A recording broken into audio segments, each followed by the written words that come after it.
Bonjour à toutes et bonjour à tous. Bienvenue à notre conférence aidant en situation de handicap. Quels sont mes droits? C'est la première conférence en visio que nous réalisons pour le département du Val-de-Marne. Je m'appelle Sigrid Jo, je suis administratrice du collectif Je t'aide et j'ai le plaisir de co-animer cette conférence. Et puis aujourd'hui, on est le 3 décembre, alors ça a tout son sens puisque c'est la journée internationale des personnes en situation de handicap. Donc non seulement ça a du sens au niveau de la symbolique, et puis on espère que cette conférence pourra vous servir. Alors, on a un programme en 1 heure assez chargé. J'espère qu'on va arriver à répondre aussi à vos questions. On va commencer, enfin, je commencerai rapidement par vous présenter le collectif Je t'aide. Et puis ensuite, Rumain Dubos, qui est juriste au sein de Droit Pluriel, rentrera vraiment dans le vif du sujet des droits qui sont actionnables.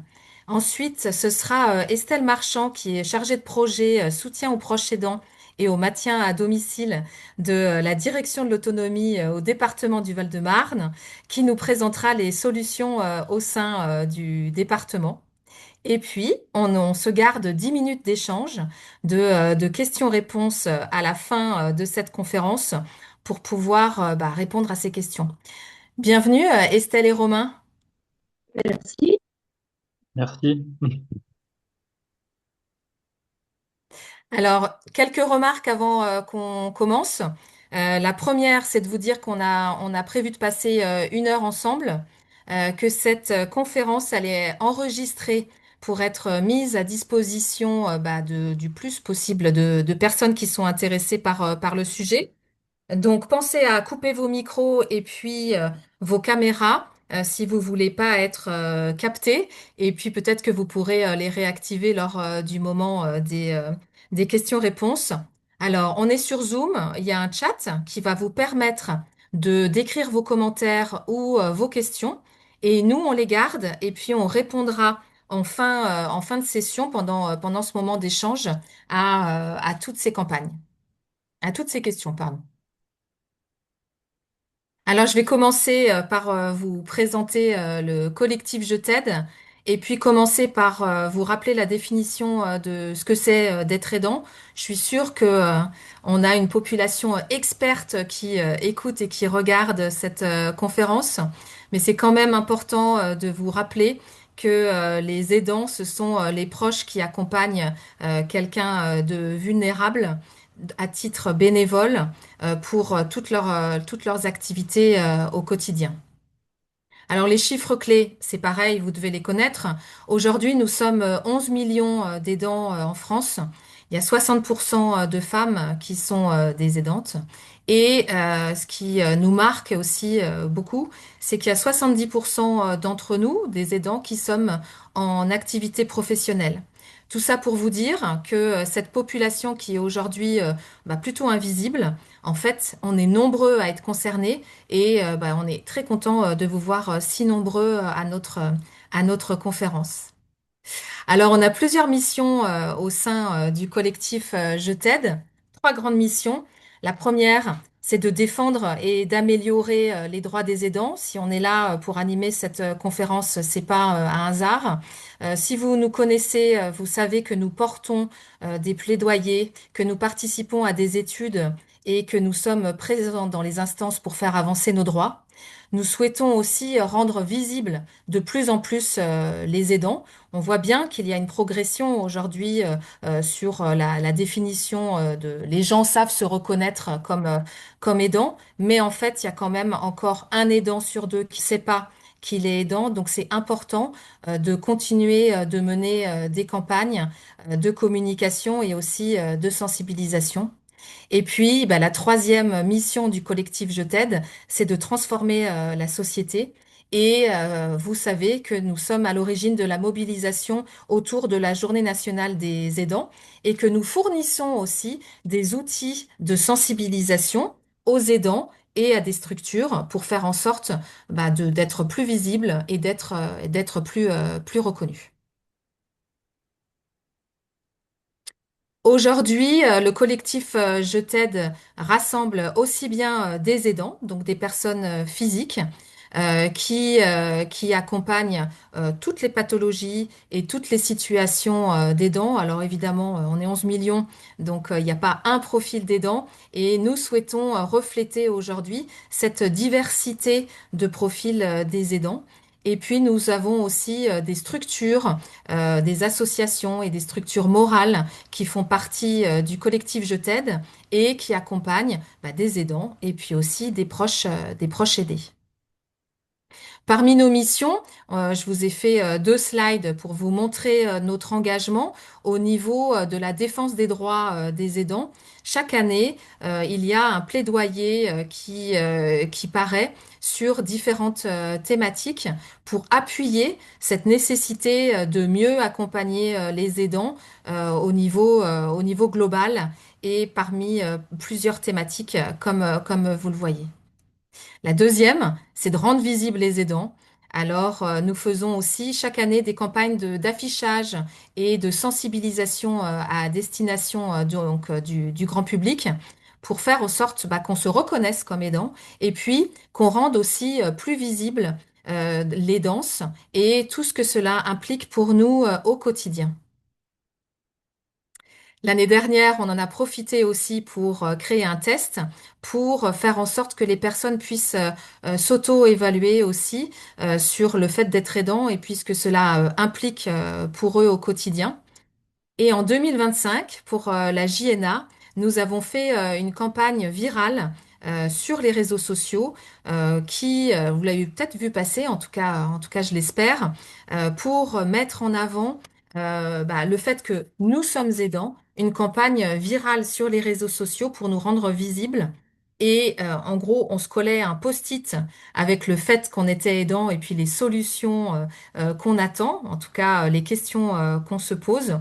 Cette campagne 2025, elle a très bien fonctionné et ça a fait que ça rend encore plus notre mission importante et ça réaffirme aussi notre engagement au sein du collectif Je t'aide sur les missions que nous portons pour les aidants.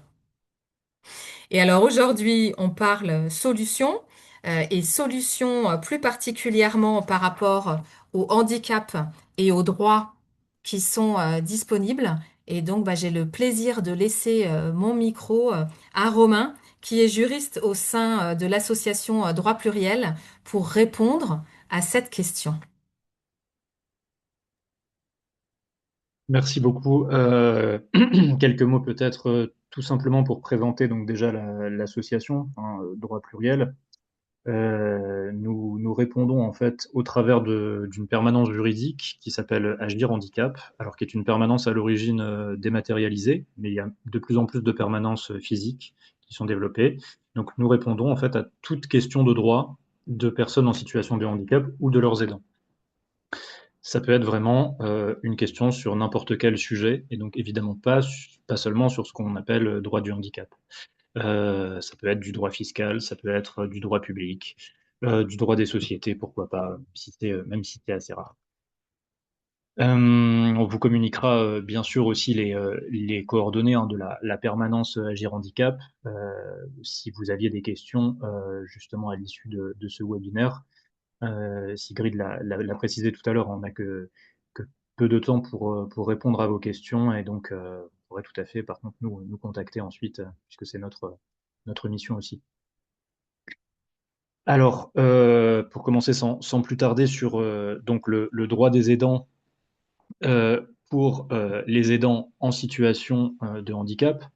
Alors, ça pose en fait une relative complexité d'être à la fois dans cette situation d'aidance et d'être en situation de handicap d'un point de vue juridique, même si il y a des choses en fait qui sont tout à fait les mêmes, que l'on soit aidant en situation de handicap ou non en situation de handicap.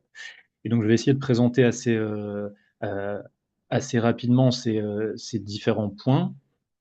Surtout pour vous donner en fait des clés pour ensuite vous renseigner notamment sur certains droits que peut-être toutes et tous vous ne connaissez pas Je crois que c'est ça aussi l'enjeu et peut-être la difficulté de ce qu'on appelle le droit des aidants, hein, qui est une matière très, très émergente, qui est assez peu développée encore, mais c'est qu'on ne sait pas forcément quels sont ces droits. Le non-recours voilà, à l'exécution de ces droits est évidemment un problème assez fondamental. Alors, pour essayer donc de voir les choses selon différentes situations, il y a en fait trois grands cas quand vous êtes aidant, trois grands cas d'un point de vue juridique. Il y a d'abord les aidants qui sont salariés au titre de leur aidance, hein. Ensuite, les aidants qui sont en congé, avec des congés particuliers au titre de l'aidance. Et après, il y a tout le reste, les aidants, donc qui ne sont ni en congé ni salariés au sens juridique. Premier cas, donc les aidants qui sont salariés pour l'aidance. Ça se fait avec un moyen qui est assez connu, qui s'appelle évidemment donc le chèque emploi-service universel, le CESU. Autrement dit, c'est-à-dire qu'il y a relation de travail entre l'aidant et l'aidé, et l'aidant est déclaré, hein, à l'URSSAF. Alors, il y a plusieurs types de CESU, mais pour faire enfin, pour dire les choses assez simplement, il y a évidemment un minimum, un salaire minimum horaire, qui est de 10,51 € net de l'heure. Donc ça, c'est vraiment la première situation qui n'est pas la plus fréquente, hein, mais en tout cas qui peut exister. Et il y a aussi des impossibilités en juridique. On sait par exemple on ne peut pas employer sa femme ou son mari, par exemple, en chèque emploi-service quand on est aidant. D'autres possibilités juridiques et la plus sans doute la plus emblématique de ce qu'on appelle le droit des aidants, c'est vraiment le cœur de droit des aidants, c'est les différents congés qui existent et les différentes allocations qui correspondent en fait à ces différents congés. Il y en a trois, hein, trois congés, trois types de congés et trois types d'allocations. Donc évidemment, ces congés sont valables pour les personnes qui sont salariées ou alors qui sont au chômage. En étant inscrit à Pôle emploi, on a, hein, enfin à France Travail, pardon, on a aussi droit à ces congés. Vous avez la première slide là qui est sur l'écran. Le premier de ces congés, c'est le congé de présence parentale. Ce congé de présence parentale est donc un congé pour un parent qui accompagne un enfant à charge, dont l'état de santé nécessite une présence soutenue et des soins contraignants. Il faut faire cette demande auprès de son employeur, hein. Il y a des délais, au moins 15 jours avant la date de début du congé. Soit une remise en main propre de sa demande, soit une lettre recommandée.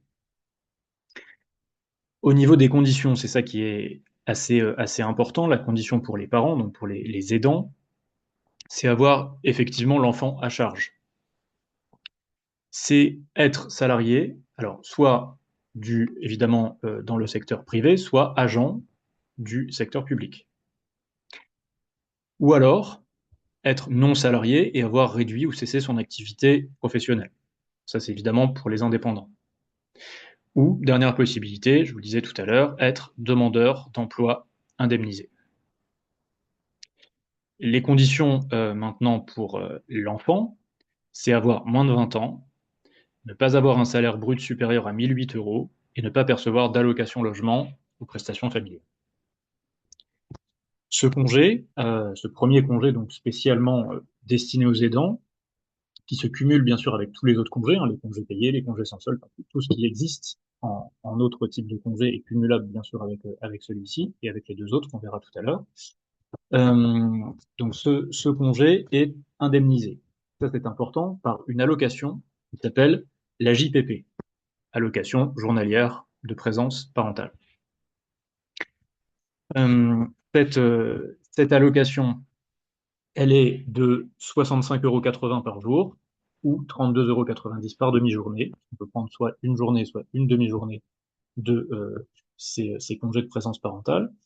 Et il y a un maximum de nombre de jours qu'on peut prendre, c'est 310 jours sur une période de 3 ans, et renouvelable une fois.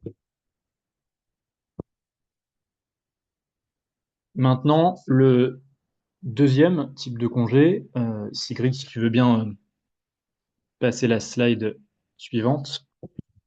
Si.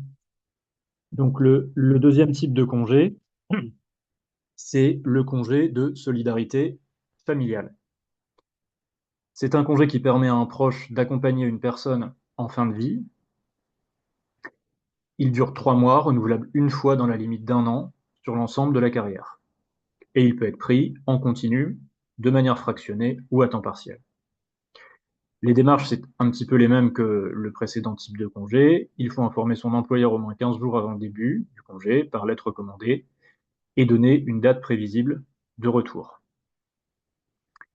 Les conditions maintenant, pour bénéficier de ce congé, en ce qui concerne l'aidant, il faut être membre de la famille et vivre au même domicile que l'aidé.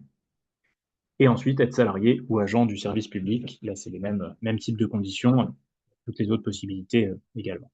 Les conditions pour l'aider, l'aider doit être atteint d'une maladie mettant en jeu son pronostic vital ou se trouver en phase avancée ou terminale d'une affection grave et incurable.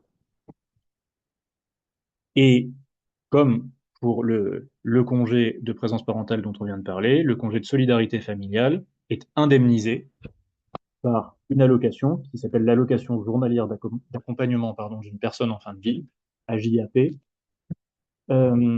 Et cette allocation est de 64,41 € par jour ou 32,21 € par demi-journée. Durée maximale, 21 jours ou 42 demi-journées. Maintenant, troisième slide, merci Sigrid, c'est donc le congé de proche aidant. Sans doute le plus connu des trois. Le congé de proche aidant est un congé donc qui est prévu pour les aidants accompagnant un proche en perte d'autonomie ou en situation de handicap. Il dure 3 mois, sur un an, renouvelable. Ce qu'il faut faire, c'est informer son employeur au moins un mois avant le début du congé, là aussi toujours avec les dates prévisionnelles du congé et ou la volonté de le fractionner. En ce qui concerne maintenant les conditions pour l'aidant, il faut qu'il réside en France, qu'il soit salarié ou agent du service public. C'est là aussi les mêmes conditions. Il doit être un membre de la famille de la personne aidée, ou alors son partenaire, par exemple, ou un membre de la famille de son partenaire. Et les conditions pour l'aider, la personne aidée a besoin de l'aide régulière d'un proche.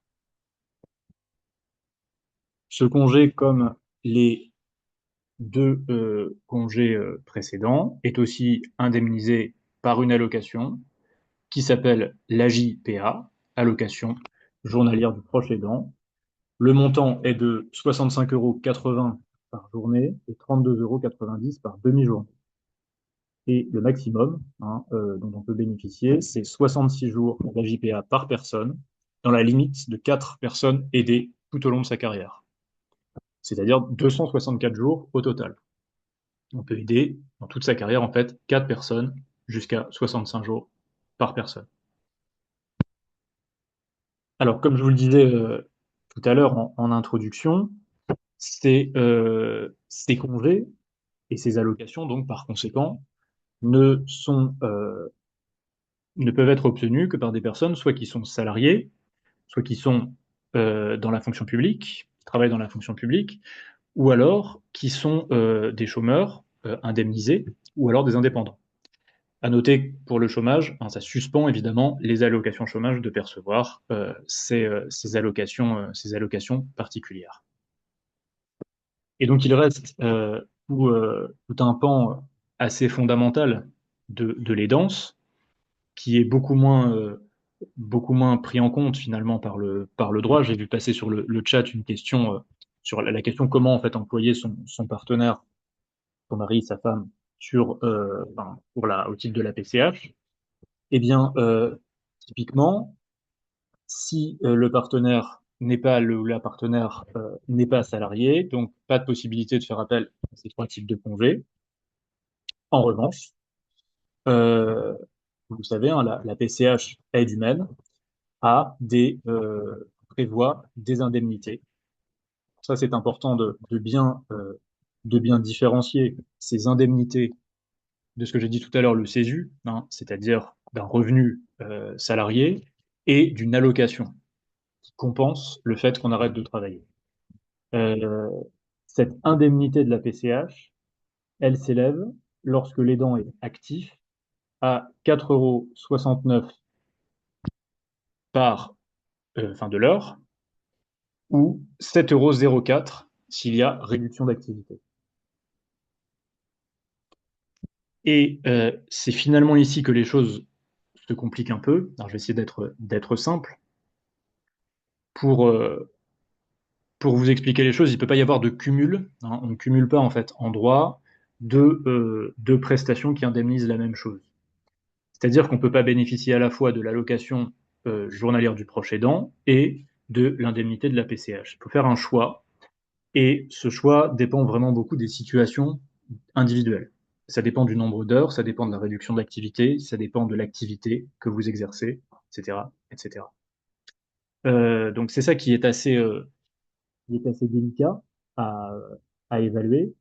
Il faut en fait faire des études au cas par cas, donc il n'y a pas de réponse comme ça qu'on peut donner de manière générale. Est-ce qu'il vaut mieux bénéficier de tel ou tel régime? Le plus simple, c'est de savoir que ces régimes existent. Une fois qu'on sait que ces régimes existent, eh bien, on fait les calculs. Euh, il y a aussi, et ça c'est à retenir, je ne vais pas rentrer dans ces détails-là parce qu'ils sont assez compliqués, il y a aussi des incidences fiscales en fait, typiquement du type de prestation que vous percevez. Évidemment, ce que vous percevez au titre du chèque emploi-service, c'est un revenu au sens fiscal, donc ça entre hein, dans la somme imposable. Les allocations, là aussi, hein, ce sont des sommes qui sont imposables. En revanche, la rémunération au titre de la PCH, l'indemnité, n'est pas imposable. Ce n'est pas une somme que l'on peut considérer comme un revenu au sens fiscal. Donc là aussi, ça peut avoir des incidences assez importantes. C'est que vous choisissez en fait tel ou tel type de, comment dire, de régime parce que vous avez un intérêt fiscal finalement à vous mettre sous tel ou tel régime. Et dernière chose, hein, donc je vous l'ai dit, l'indemnité de la PCH euh, n'est valable que pour les aidants qui sont déjà actifs. Donc pour les aidants en fait qui ne sont pas actifs, qui ne sont pas au chômage, qui ne sont pas, qui ne travaillent pas en milieu ordinaire ou en ESAT, il n'y a évidemment rien de prévu. Rien n'existe.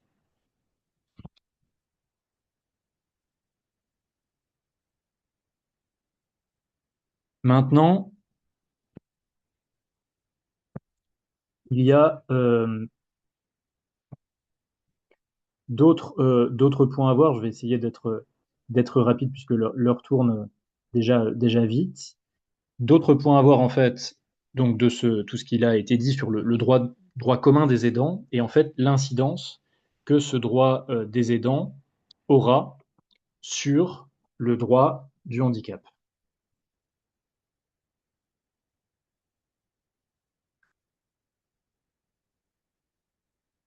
Il y a un problème en fait ici qui est très important, c'est le problème de cumul et le problème d'articulation finalement de de toutes les règles ensemble.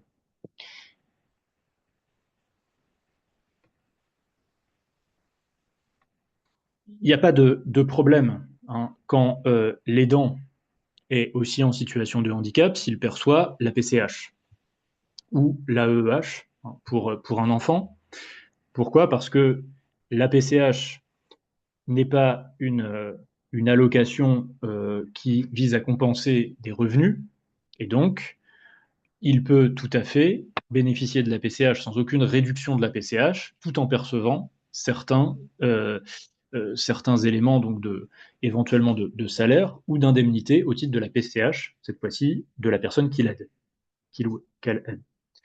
Donc ça, c'est la première des choses à voir. Pareil pour l'AEH, évidemment. L'AEH n'est pas supprimée, suspendue ou réduite à partir du moment où la personne est aussi aidante, hein, parce que l'AEH, ça porte sur l'enfant, donc il n'y a pas deux fois l'indemnisation de la même chose. Là où en revanche, il y a une incidence, et là c'est un point assez important et assez délicat, c'est en matière finalement d'AAH, hein, allocation aux adultes en situation de handicap. Pourquoi? Parce qu'on peut, hein, ça, je pense que tout le monde le saborde assez bien, on peut tout à fait travailler en bénéficiant de l'AAH, c'est-à-dire avoir une AAH qu'on appelle différentielle. Et il y a en fait, et c'est ça qui est important, un calcul qui se fait, qui n'est pas simple, mais un calcul en fonction de certains abattements. C'est-à-dire que quand vous travaillez et vous avez un certain revenu, l'AH va diminuer, mais pas d'autant que ce que vous gagnez par ailleurs. Pour donner des chiffres un peu plus évocateurs, tout simplement, les 540 premiers euros que vous gagnez euh, en bénéficiant de l'AH, il y a 80% d'abattement. C'est-à-dire qu'il n'y a que 20% de cette somme qui est déduite de l'AH. Et au-delà de 540 euros, il y a un abattement de 40%, c'est-à-dire que 60% finalement seulement des sommes que vous gagnez au-dessus sont déduites de l'AH.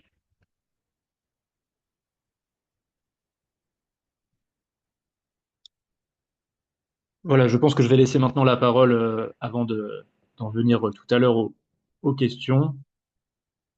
Je vais laisser la parole à Estelle, je crois, qui devait intervenir. Mais du coup, j'enchaîne, je reprends la main sur la présentation. Déjà, bonjour à toutes et tous. Merci d'être présents sur ce webinaire. Moi, je suis ravie d'être présente, en tout cas dans ce webinaire qui est organisé par le collectif Je t'aide. Donc, juste pour rappel, moi, je suis Estelle Marchand et je suis chargée de projet de soutien aux aidants et maintien à domicile au sein du département du Val-de-Marne. Donc là, ma présentation, l'idée, c'est que je vous présente de façon globale une vue d'ensemble en fait, des solutions et actions départementales qui sont du coup disponibles pour vous en tant qu'aidant sur le territoire. Donc, déjà aussi, pareil, un petit point de contexte, enfin, un petit peu un point de situation. Euh, En fait, en 2019, le département a mis en place, enfin, a mené une enquête auprès des aidants du territoire et il en est ressorti voilà, l'identification des profils, enfin, du profil des aidants. Et donc, vous pouvez voir quelques chiffres ici. Donc, on estime à 236 000 aidants sur le territoire. Donc, ça, c'est en 2019. Donc, il faut savoir que ça a augmenté sûrement depuis plusieurs années jusqu'à aujourd'hui. On a 7 aidants sur 10 qui accompagnent tous les jours presque une personne en perte d'autonomie.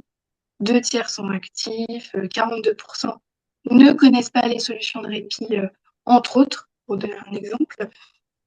On voit bien que ces chiffres ressemblent aussi aux chiffres des aidants au niveau national. Il y a quand même une similitude. Donc, le département du Val-de-Marne est également concerné par les constats faits au niveau national.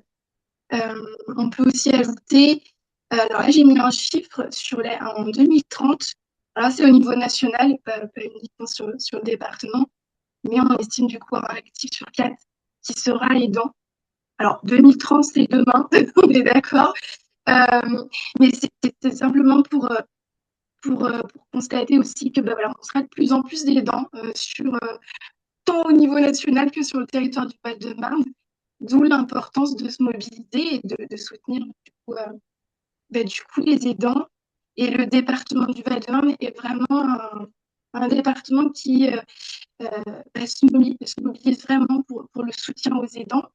Et l'idée, voilà, c'est que je vous présente rapidement du coup, les principales solutions qui peuvent être disponibles. Alors, en premier lieu, donc, juste le slide suivant.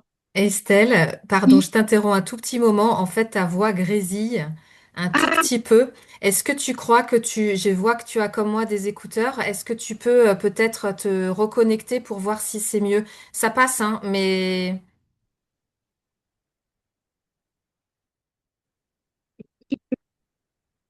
au niveau de tes écouteurs, tu branches et tu rebranches tes écouteurs sur ton ordi ou... je fait là, donc j'espère que ça va. Vous voulez peut-être rapprocher le micro? Non? Ah, non. Bon, alors attendez, je t'entends.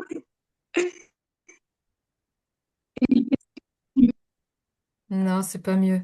C'est pas mieux. Bah, je vais couper la visio.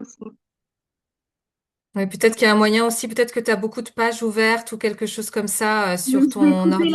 la visio comme ça, normalement, Ah ça va oui. être mieux. Bon, alors Hein, on ne te c'est mieux. voit plus, mais ta voix est C'est pas parfaite grave. par contre. Je continue. Je suis désolée. Il n'y a pas de souci. C'est moi. Mais donc, du coup, je continue pour ne pas perdre trop de temps. Voilà, du coup, donc, parmi les différentes solutions qu'on a sur le territoire, on a donc les espaces autonomie départementaux. Donc, on en a 7 sur le territoire qui sont répartis par groupement de communes. Et vous avez donc un espace physique dans chacun des zones géographiques que vous voyez. Alors, le rôle des espaces d'autonomie, c'est vraiment d'écouter, d'informer et d'accompagner le public sur la question de la perte d'autonomie au sens large. Donc, ils sont composés vraiment de conseillers, alors conseillères en économie sociale et familiale. J'utilise le féminin parce que il y a beaucoup de femmes qui sont dans ce secteur. Et vraiment, ces espaces sont là pour vous informer et vous orienter vers les services du coup appropriés.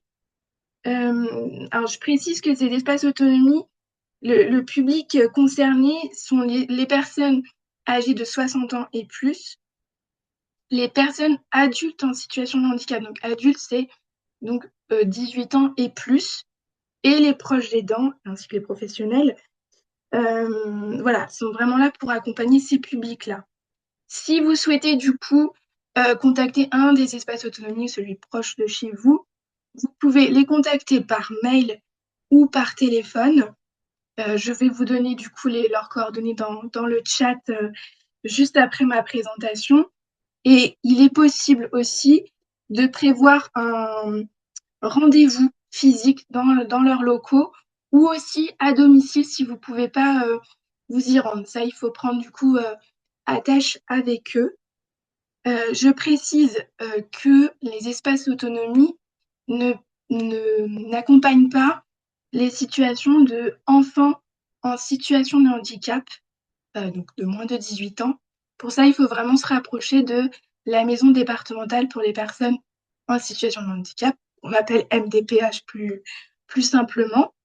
Voilà, c'est vraiment le public qui n'est pas concerné par ces espaces. Et ça fait toute ma transition sur l'autre solution qui est voilà, du coup la MDPH, donc qui est un guichet unique qui permet vraiment de faciliter l'accès aux droits et aux aides possibles pour les personnes en situation de handicap et leurs aidants. Donc vraiment, ça peut être sollicité au moment de l'annonce du diagnostic et jusqu'à tout au long du parcours de vie de la personne. Donc pour faire simple, les principales missions de la MDPH, c'est évaluer les besoins, reconnaître le handicap, attribuer les aides financières, humaines et techniques. Je précise que la MDPH ne fait pas le financement propre, c'est la CAF qui finance, mais la MDPH donne, du coup, ouvre les droits aux personnes qui le mobilisent et orienter vers les structures, établissements qui peuvent, du coup, accompagner les personnes en situation de handicap. Ensuite, on a donc de façon plus globale, donc là c'est l'autre slide. Voilà, là je vais vous refaire un petit peu d'autres actions que le département mène pour soutenir de façon globale hein, les aidants enfin vous en fait au quotidien. On a en premier lieu le guide. On a un guide des aidants qui est version papier et qui permet de recenser toutes les adresses utiles sur le territoire du Val-de-Marne selon les thématiques pour vraiment faciliter l'orientation du coup des aidants sur le territoire. Donc en version papier, vous l'avez disponible dans nos espaces autonomie, mais il est également aussi disponible en version PDF. Donc vous avez le lien, mais je vous l'enverrai également sur le chat. Et petite exclusivité, on est en train de le remettre à jour pour l'année 2025-2026. Donc il y aura une nouvelle version plus adaptée pour cette année. Autre action, c'est que le département se mobilise vraiment sur le développement d'événements à destination des aidants pour transmettre le maximum d'informations pour le public. Donc, on a chaque année un forum qui est organisé par la MDPH chez nous. Donc, c'est chaque année. Vous pouvez vraiment retrouver les structures dédiées au sujet du handicap.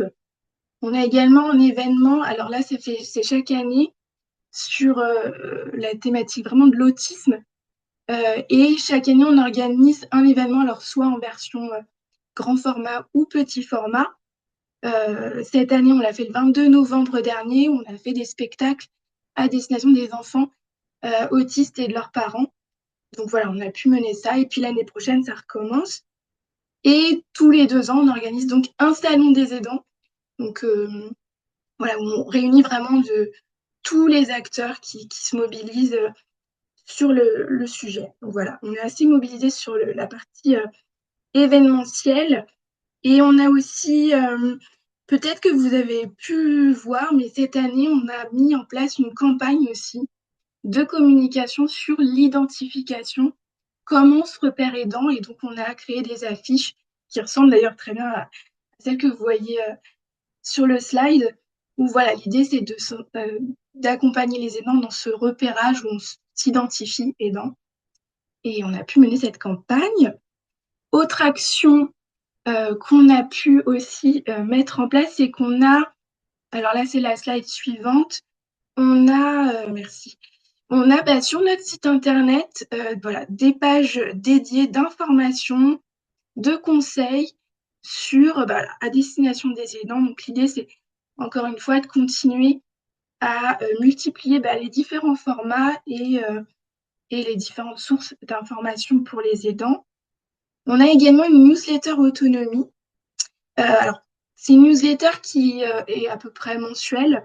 Et l'idée, c'est qu'on recense en fait les temps forts qui se passent sur le territoire, les chiffres clés à retenir, mais également des articles d'information sur voilà, la thématique de l'autonomie.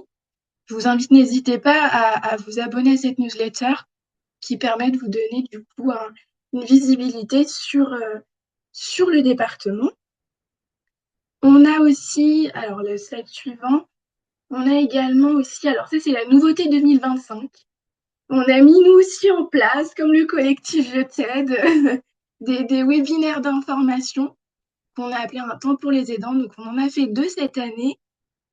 La première était donc en mars dernier. L'idée c'était vraiment de donner de l'information au sens large sur les solutions qui existent sur le territoire. Et le 20 novembre dernier, on en a fait un deuxième qui là a été, en fait, on a eu 3 aidants qui ont pu venir témoigner, expliquer comment ils ont pu s'identifier aidants et comment ils ont pu exprimer leurs besoins aussi, parce qu'on sait que les aidants ont du mal à identifier ce qu'ils ont vraiment besoin et à l'exprimer notamment auprès des professionnels. Et donc voilà, l'idée c'est que les aidants ont pu partager leur expérience. Et donc, d'autres webinaires vont continuer l'année prochaine également. Ensuite, on a, donc slide suivante, là je vais vous faire une vue assez générique sur des solutions qui participent au maintien à domicile. Alors, certes, c'est pour la personne aidée, mais d'une certaine manière, ça soutient aussi l'aidant, puisque forcément, si la personne aidée peut rester plus facilement au domicile, ça permet aussi de soutenir l'aidant. Donc, on a la téléassistance Val-Écoute, qui est vraiment un dispositif qui permet de sécuriser le logement en cas de chute, en cas d'urgence. Et on a donc, voilà, on peut souscrire alors auprès des CCAS, donc centres communaux d'action sociale, ou également espace autonomie, n'hésitez pas. Et c'est adressé donc aux personnes âgées, mais aussi aux personnes en situation de handicap. On a également, alors là, c'est pas vraiment le département, mais sur le département, vous avez bien sûr tous les professionnels qui participent, enfin, qui interviennent au domicile et qui peuvent aussi être un soutien tant pour les personnes aidées que pour leurs aidants. Et aussi la question de l'adaptation du logement et des solutions de mobilité, donc pour faciliter le quotidien. Il existe vraiment des solutions d'adaptation du logement comme les aides techniques, aides aux travaux ou encore les aides à la mobilité. Il ne faut pas hésiter, en tout cas pour avoir plus d'informations, de contacter la MDPH qui pourra vraiment vous conseiller sur cet aspect-là précisément. Ensuite, autre slide suivante. Là, c'est plus spécifique aux aidants. Je voulais vous faire part de 3 actions portées par le département. Donc, je vous parlais de la téléassistance tout à l'heure. Sachez que pour les abonnés de la téléassistance et leurs aidants, on a la possibilité que l'abonné ou l'aidant puisse avoir un accompagnement moral par téléphone, par ce biais de téléassistance. Donc, très simplement, il contacte du coup l'entreprise qui propose la téléassistance et on peut échanger avec une cellule psychologique pour être accompagné et c'est gratuit. Autre action, je vous présentais tout à l'heure les espaces autonomie. Et sachez qu'ils proposent également des actions dédiées aux aidants. Il y a 2 types d'actions. Une action individuelle qui va être du soutien psychologique. Donc gratuitement, vous pouvez échanger avec un psychologue, soit en distanciel, soit en présentiel, et c'est gratuit. Ou vous avez également en version collective, si vous préférez plutôt échanger avec d'autres aidants. Sachez qu'il y a donc des groupes de parole qui sont portés par les espaces autonomie et qui sont proposés. Alors, ce n'est pas sur tout le territoire. Vous en avez 5 sur le territoire actuellement qui est mis en place. Mais n'hésitez pas du coup à contacter l'espace autonomie qui pourra soit vous proposer le groupe de parole, soit vous orienter vers un autre qui est disponible à proximité. Et autre slide du coup.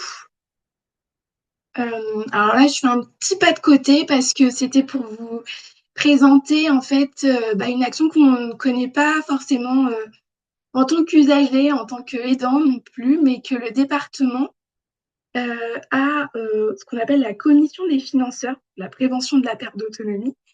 Donc c'est une instance départementale qui permet, qui réunit en fait plusieurs acteurs qui sont mobilisés sur la prévention de la perte d'autonomie. Donc vous avez les caisses de retraite, les mutuelles, les communes, etc. Et cette instance, elle organise et finance des actions de prévention destinées donc aux personnes âgées de 60 ans et plus, aux personnes en situation de handicap et de leurs aidants. Et cette commission, donc, très concrètement, à travers d'actions de prévention, participe à l'accompagnement, même l'innovation aussi d'actions sur la thématique. Donc, vous avez plusieurs associations, vous avez des CCS, vous avez des structures qui sont soutenues par cette commission pour pouvoir développer donc des projets sur le territoire. En 2024, on en avait 152 projets qui ont été soutenus, dont 16 à destination des aidants. Et cette année, vous avez en 2025 à peu près 180 projets et à peu près la même quantité de projets retenus. Donc voilà, c'est pour vous dire aussi que l'engagement du département continue même aussi à travers le soutien de partenaires sur le territoire.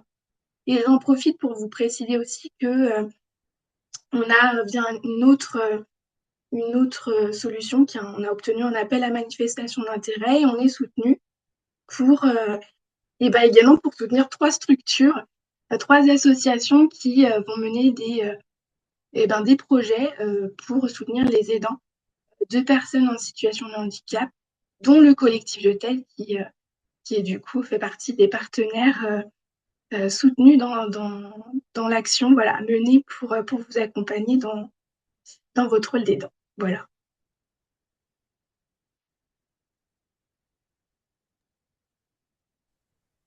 Merci beaucoup, Estelle et Romain, pour votre participation. On va donc passer à un moment d'échange. Mais pour le moment d'échange, je vais couper l'enregistrement puisqu'on va être amené à avoir des questions et des réponses peut-être un peu plus particulières. Donc, je vais couper l'enregistrement. Et avant de ce faire, je voulais donc vous rappeler qu'à l'issue de cette conférence, on va vous envoyer un article bilan avec notamment les ressources utiles dont on vient de parler. Et puis, vous dire aussi que le prochain rendez-vous, puisque là, je vous ai dit, c'était la première conférence qu'on réalise pour le département du Val-de-Marne. Et on se retrouvera le 22 janvier, pareil, à la même heure de 13 heures à 14 heures, pour une autre visioconférence dans le cadre du handicap psychique avec l'association Le Lien Psy. Voilà, donc vous recevrez des informations pour vous inscrire. Et puis, pour voir un peu plus précisément la thématique en début d'année. Donc, bah, je voulais vous remercier tous et toutes d'avoir été présents pendant cette conférence. Ne partez pas, je coupe juste l'enregistrement pour qu'on puisse échanger.